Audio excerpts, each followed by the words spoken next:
রাখেন বাংলাদেশ জাতীয়তাবাদী উলামা দল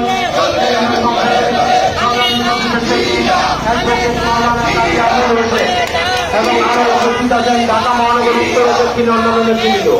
সবাইকে সংগ্রামী শুভেচ্ছা অভিনন্দন এবং মানববন্ধন সফল করার জন্য আমি তাহলে আমন্ত্রণ করছি। আল্লাহ হাফেজ।